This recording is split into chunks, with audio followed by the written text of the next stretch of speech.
कहानी की शुरुआत जेल में कैद फ्रैंक पेरी नाम के एक आदमी से होती है, जो उस वक्त किसी गंभीर सोच में डूबा हुआ था और उसके चेहरे से ये साफ पता चल रहा था कि वो कुछ ऐसा करने जा रहा है जो उसने आज से पहले कभी नहीं किया। और कुछ देर बाद फ्रैंक अपने कमरे से निकलकर जेल के सबसे खूंखार कैदी रिजा के कमरे में पहुंच गया। उधर जेल की लॉन्ड्री रूम में 4 कैदी जेल से भागने की कोशिश में लगे हुए थे। उन्होंने तुरंत ही नाली के ढक्कन को हटाकर जमीन में एक छेद किया, जिससे एक एक करके वो लोग नीचे उतर गए। पर ब्रोडी काफी देर तक वहीं रुककर अपने खास दोस्त फ्रैंक का इंतजार कर रहा था। असल में उन सभी का प्लान फ्रैंक के साथ भागने का था, लेकिन ऐन वक्त पर फ्रैंक की जगह लेसी वहां पहुंच गया। अपने दोस्त का कुछ देर तक इंतजार करने के बाद ब्रोडी भी आखिरकार उस गड्ढे में कूद गया, पर वो अनजाने में अपनी टोपी वहीं पर भूल गया था। कुछ देर बाद फ्रैंक भी आखिरकार वहां पहुंच गया, जो काफी जख्मी हालत में था, और उसने तुरंत ही ब्रोडी की टोपी उठाकर उस गड्ढे में छलांग लगा दी।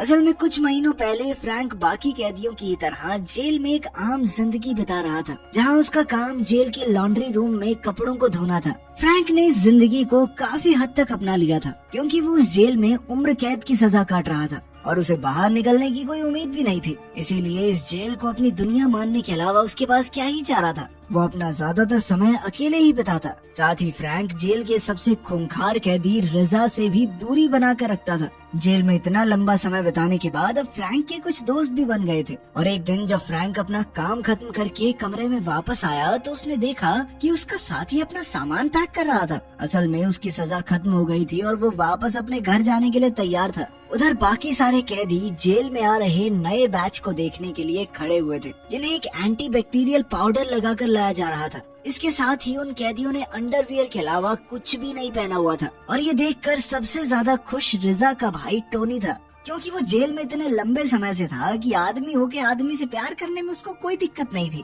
और उसे कैदियों को छेड़ने में मजा भी बहुत आता था। और अब उसकी नजर लेसी नाम के एक नए लड़के पर टिक गई थी।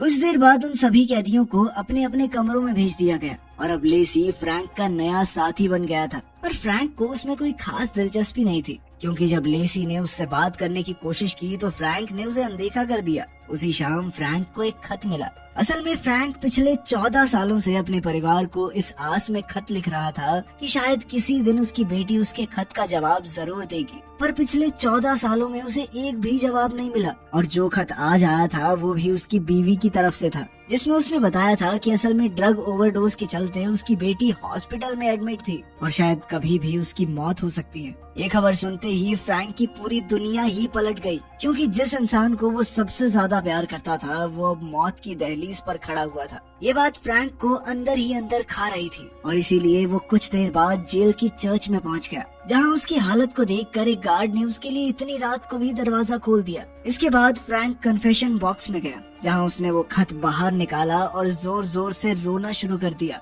और अब वो किसी भी हाल में अपनी बेटी से एक आखिरी बार मिलना चाहता था। अगली सुबह लॉन्ड्री में काम करते वक्त अचानक फ्रैंक की नजर वॉशिंग मशीन के पीछे लगी लोहे की जाली पर पड़ी, जिसके ठीक ऊपर कुछ लोहे के पाइप्स भी थे जो पानी को जेल से बाहर ले जाते थे। पर इस चीज ने फ्रैंक के दिमाग में एक बहुत बड़े प्लान की नींव रख दी। कुछ देर बाद फ्रैंक की मुलाकात अपने सबसे करीबी दोस्त ब्रोडी से हुई, जिस दौरान उसने ब्रोडी से पूछा कि क्या मशीन में लगे एयर वेंट्स जेल के सीवर सिस्टम से जुड़े हुए हैं। और अपने साथी के मुंह से ऐसी बात सुनकर ब्रोडी पहले तो बहुत ज्यादा हैरान हुआ, पर तभी फ्रैंक ने उसे उसकी बीवी का खत दिखाया, जिसे पढ़ने के बाद अब फ्रैंक किसी भी हाल में इस जेल से निकलना चाहता था, वो भी जल्द से जल्द, और इसके लिए उसे मदद की जरूरत थी। असल में ब्रोडी को सुरंग खोदने का काफी एक्सपीरियंस था, क्योंकि उसने इससे पहले भी जेल के नीचे एक सुरंग खोदी थी। और कुछ देर तक सोचने के बाद वो फ्रैंक का साथ देने के लिए तैयार हो गया, क्योंकि वो खुद भी उस जेल में उम्र कैद की सजा काट रहा था। कुछ दिन बाद फ्रैंक लेनी नाम के खतरनाक बॉक्सर से मिला, जो वैसे तो उस वक्त परोल पर बाहर होना चाहिए था, लेकिन फ्रैंक के पिछले सेलमेट ने उसकी मुखबरी कर दी थी, जिसके चलते उसका पैरोल कैंसिल हो गया था, और अब वो बदले के लिए बहुत उतावला था, जिस चीज का फायदा फ्रैंक उठाने वाला था। जिसके बाद उसने लेनी को अपने प्लान के बारे में बताया। फ्रैंक उसके पास इसलिए आया था क्योंकि लेनी कोई भी औजार इस्तेमाल करने में माहिर था, जिस चीज का उन्हें बहुत फायदा हो सकता है। लेनी शुरुआत में झिझक रहा था, पर कुछ देर तक सोचने के बाद वो इसके लिए तैयार हो गया। इसके बाद फ्रैंक ने अपने बाकी 2 साथियों के साथ मीटिंग की, जहाँ वो लोग कुछ खेलने का नाटक करते वक्त अपना प्लान डिस्कस कर रहे थे और उनके पास भागने का सिर्फ एक ही रास्ता था, जो लॉन्ड्री रूम से गुजरता था। लेकिन वहाँ तक पहुँचने के लिए उन्हें 3 सुरक्षित दरवाजे पार करने थे, पर फ्रैंक के पास एक दूसरा रास्ता भी था। असल में जब फ्रैंक कन्फेशन बॉक्स में गया तो उसकी नजर उस कमरे की दीवारों पर पड़ी, जो काफी ज्यादा हल्की थी। और अब फ्रैंक के मुताबिक वो लोग कन्फेशन बॉक्स को तोड़कर लॉन्ड्री रूम में घुस सकते थे, जहाँ से वो लोग एयर वेंट्स को तोड़ते हुए सीधा जेल के सीवर सिस्टम तक पहुँच जाएंगे। पर इसके लिए सबसे पहले एयर वेंट्स पर लगी लोहे की प्लेट को काटना जरूरी था। उसी रात जेल की लाइट्स बंद होते ही लेनी अपने काम पर लग गया और उसने अपने कमरे की लोहे की पाइप्स को काटकर उन्हें एक पेंच से जोड़ दिया, जिसका इस्तेमाल वो लोहे की प्लेट को काटने में करने वाला था। उधर फ्रैंक जेल के सबसे बड़े कैदी 2 टन से मिलने के लिए गया और फ्रैंक ने लेनी की तरफ से 2 टन को एक बॉक्सिंग मैच के लिए चैलेंज कर दिया। इधर फ्रैंक और उसके साथियों का प्लान भी तेजी से आगे बढ़ते जा रहा था और अब वो लोग अपने रास्ते को अच्छे से जानते थे, जो एयर वेंट से होते हुए ड्रेनेज सिस्टम में जाता था, जहाँ से आगे बढ़ते हुए वो लोग एक नदी पर पहुँचने वाले थे, जिसे पार करने के बाद एक रेलवे स्टेशन आने वाला था, जहाँ से उनकी आजादी की शुरुआत हो सकती है। पर वो ये भी जानते थे कि उन रेलवे ट्रैक्स में 650 वोल्ट्स का करंट था और अगर समय रहते उन्हें पार नहीं किया तो वो सब मारे जाएंगे। अपना सारा प्लान डिस्कस करने के बाद उन्होंने 3 दिन बाद इस जेल से निकलने का फैसला किया। पर वो लोग ये नहीं जानते थे कि टोनी ऊपर खड़े होकर उन लोगों को देख रहा था और उन तीनों के हाव भाव से वो समझ गया था कि वो लोग कुछ तो बड़ा करने वाले हैं।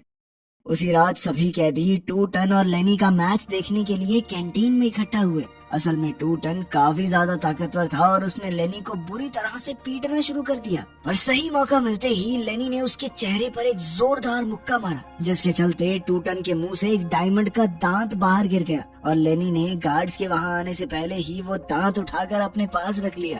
इसके बाद उसने वो डायमंड का दांत अपनी पाइप के साथ जोड़ दिया, जो उसने एक रात पहले बनाई थी। अगले दिन टोनी ने बाथरूम में फ्रैंक से उनके प्लान के बारे में कुछ सवाल पूछे और जब उसे कोई जवाब नहीं मिला तो उसने फ्रैंक से अपने कमरे का दरवाजा खुला रखने को कहा और साथ ही अगले दिन उसके कमरे में आने का वादा भी किया। जब फ्रैंक ने ये बात अपने साथियों को बताई तो उन सभी का कॉन्फिडेंस थोड़ा डगमगा गया, क्योंकि वो सभी जानते थे कि वो चाहकर भी टोनी को कुछ नहीं कह सकते, क्योंकि वो रिजा का भाई था। और वो ये भी जानते थे कि अगर उन्होंने कुछ नहीं किया तो उनका प्लान पक्का बर्बाद हो जाएगा। और इसीलिए फ्रैंक ने उन सभी से एक नए आदमी को टीम में लाने की इजाजत मांगी, जो उनकी इस वक्त मदद कर सकता था, जिसका नाम था विव बटिस्टा। बटिस्टा असल में एक ऐसा कैदी था जिसका काम था कैदियों को बहुत थोड़ी मात्रा में ड्रग्स पहुंचाना, और असल में वो ये काम सरकार के साथ मिलकर ही करता था, ताकि धीरे धीरे ड्रग्स की मात्रा कम करके कैदियों की लत छुड़वाई जा सके। अगले दिन फ्रैंक ने बटिस्टा के सामने एक ऑफर रखा, जिसके मुताबिक अगर बटिस्टा उनकी मदद करते हुए टोनी को किसी भी तरह से शांत करा देगा तो इसके बदले में फ्रैंक उसे अपने साथ जेल से बाहर ले जाएगा। बटिस्टा ने उनकी बात सुनते ही उसके लिए हामी भर दी और साथ ही उसने एक ऐसा प्लान बनाया जो टोनी को हमेशा हमेशा के लिए शांत करने वाला था। और इसके लिए उसने एक खास ड्रग तैयार किया जिसमें उसने जहर मिलाया हुआ था और उसने चुपचाप उन ड्रग्स को लैब से बाहर लाकर फ्रैंक को दे दिया। शाम को फ्रैंक थोड़ा घबराया हुआ टोनी के आने का इंतजार कर रहा था और उसने बटिस्टा का बनाया हुआ वो ड्रग भी अपने पास ही रखा हुआ था, ताकि जब भी टोनी उससे मिलने के लिए आए तो वो उसे ड्रग पकड़ा कर चुप करा दे। और बदकिस्मती से टोनी कमरे में अकेला नहीं आया, उसके साथ एक और साथी था। टोनी ने तुरंत ही वो ड्रग का पैकेट अपने साथी को पकड़ा दिया और टोनी की तो पहले से ही लेसी पर बुरी नजर थी और उसने इस मौके का फायदा उठाकर लेसी को छेड़ना शुरू कर दिया। पर लेसी बाकी कैदियों की तरह चुप रहने वालों में से नहीं था और उसने टोनी की इस हरकत के जवाब में उसे पीटना शुरू कर दिया। जैसे ही टोनी के साथी ने ये देखा तो वो तुरंत ही डर के मारे वहाँ से भाग गया, लेकिन इस जल्दबाजी के बावजूद भी वो ड्रग्स का पैकेट ले जाना नहीं भूला। वहीं दूसरी तरफ टोनी इतना ज्यादा पिट चुका था कि उससे चला तक नहीं जा रहा था, जिसके चलते वो सेल से बाहर आते ही सीढ़ियों से नीचे गिर गया, जिससे उसकी मौके पर ही मौत हो गई। अपने भाई की यूं अचानक से हुई मौत के बारे में सुनते ही रिजा ने फ्रैंक को अपने सेल में मिलने के लिए बुलाया।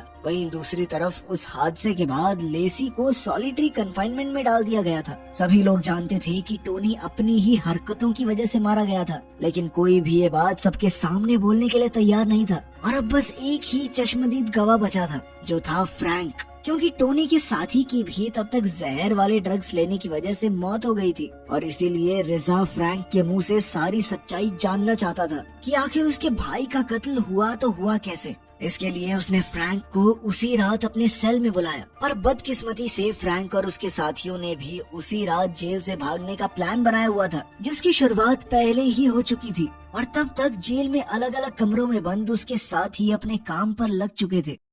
उधर फ्रैंक को बताया गया कि उसकी पत्नी उससे मिलने के लिए आई है, जिसने उसे बताया कि उनकी बेटी की उसी दिन सुबह सुबह हॉस्पिटल में मौत हो गई। ये खबर सुनकर तो फ्रैंक पूरी तरह से टूट गया और अब उसके पास जेल से भागने तक की कोई वजह नहीं थी, क्योंकि वो सब कुछ सिर्फ अपनी बेटी से मिलने के लिए तो कर रहा था। थोड़ा सोच विचार करने के बाद फ्रैंक देरी से ही सही लेकिन लॉन्ड्री रूम में बने उस गड्ढे के अंदर कूद गया। अब हम वहीं पर पहुंच गए जहां से कहानी की शुरुआत हुई थी, जिस रात ये सभी कैदी भाग रहे थे। और एयर वेंट्स के पास पहुंचते ही लेनी ने अपनी बनाई हुई पाइप निकाली और उस लोहे की प्लेट को काटना शुरू कर दिया। प्लेट के हटते ही अब उनके सामने ड्रेनेज सिस्टम मौजूद था और अब उन्हें इन्हीं पाइप्स में रेंगते हुए उस नदी तक पहुंचना था जो जेल के पास से गुजरती थी। काफी सारी मुश्किलों से जूझने के बाद अब आखिरकार वो सभी लोग सीवर के एंड तक पहुंच ही गए थे, जहां पहुंचकर उन्हें पता चला कि सीवर सिस्टम को एक दीवार से बंद कर दिया गया था और अब उनके पास आगे बढ़ने का कोई रास्ता था ही नहीं और उनका पूरा प्लान एकदम बर्बाद हो चुका था। लेनी को लेसी पर बहुत गुस्सा आ रहा था और उसने गुस्से में लेसी को दीवार पर धक्का मारकर एक जोरदार मुक्का मारा, लेकिन लेसी किसी तरह से बच गया, जिसके चलते वो मुक्का सीधा जाकर दीवार पर लगा और दीवार का थोड़ा सा हिस्सा नीचे भी गिर गया। और ये देखते ही उन लोगों को एहसास हुआ कि वो दीवार कुछ समय पहले ही बनाई गई थी और उन्होंने तुरंत ही उसे तोड़ना शुरू कर दिया। कुछ मिनटों की लगातार मेहनत के बाद उन्होंने उस दीवार में इतना बड़ा छेद कर दिया जिससे एक आदमी आसानी से निकल सकता है। ब्रोडी को इन चीजों का सबसे ज्यादा तजुर्बा था, इसीलिए उसने खुद उस छेद के अंदर जाकर आगे रास्ता तैयार करने का फैसला किया और उसने अंदर जाते ही तेजी से खुदाई करनी शुरू कर दी। पर बदकिस्मती से कुछ ही मिनटों बाद अचानक उसके ऊपर काफी सारी मिट्टी गिर गई और वो उसके नीचे ही दब गया। फ्रैंक ने तुरंत ही अपने दोस्त को बाहर निकालने के लिए हाथों से खुदाई करना शुरू कर दिया और काफी देर तक लगातार मेहनत करने के बाद उसे आखिरकार ब्रोडी का हाथ मिल ही गया। ब्रोडी पूरी तरह से होश में नहीं था, पर फिर भी वो जिंदा था।